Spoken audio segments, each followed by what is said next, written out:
কে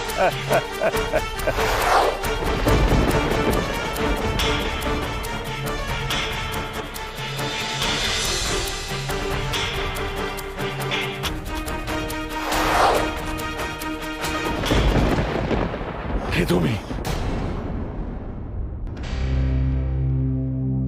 আমি তোমাকে চিনি না, তুমি আমাকে চিনলে কি করে? কে তুমি? নারিশা, এ তুই কি করছিস? তুই ধ্যান জানিস, যোগ জানিস, তুই জপ তপ করতে পারিস, তোর ভিতরে এত সম্পদ আছে, আর তুই লোক কল্যাণে সেগুলো বিলিয়ে না দিয়ে লোকের ক্ষতি করবার জন্য নকল সাধু সেজেছিস। আমি আসল নকল জানি না, আমি জীবনটাকে ভোগ করতে চাই, আমি গুরু হতে চাই, আমি চেলা চামুন্ডা নিয়ে জাকিয়ে গুরুগিরি করতে চাই। মায়ের অনুমতি নিয়েছিস? মা? সন্ন্যাস ধর্ম না নিলে গুরুও হতে পারবি না, চেলাও হতে পারবি না। আর মায়ের অনুমতি না নিলে সন্ন্যাস ধর্মও নিতে পারবি না।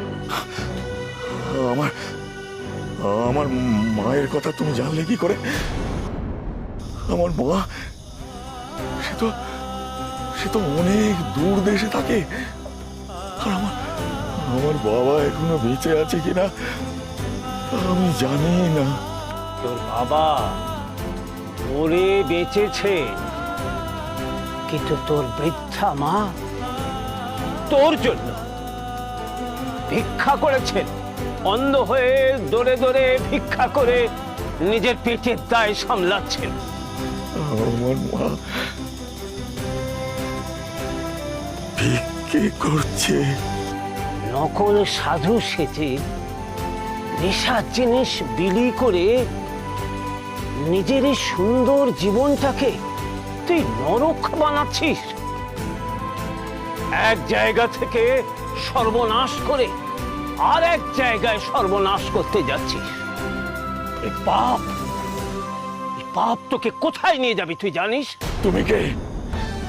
আমার পাপ পুণ্য বিচার করার তুমি কে?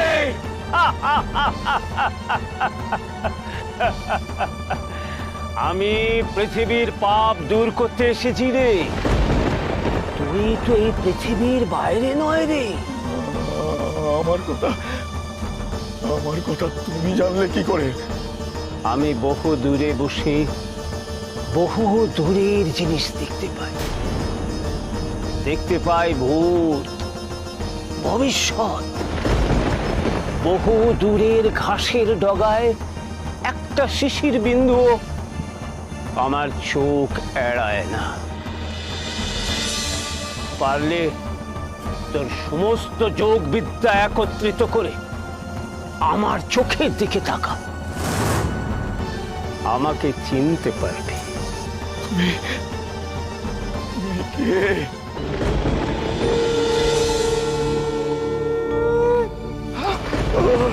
কে তুমি? কে তুমি? আমি তোমাকে দেখতে পাচ্ছি না কেন? আলো, এত আলো, আমি তোমাকে দেখতে পাচ্ছি না। তুই আমাকে দেখতে চাস? তাহলে এই নকল বেশ ত্যাগ করে মায়ের সেবা কর।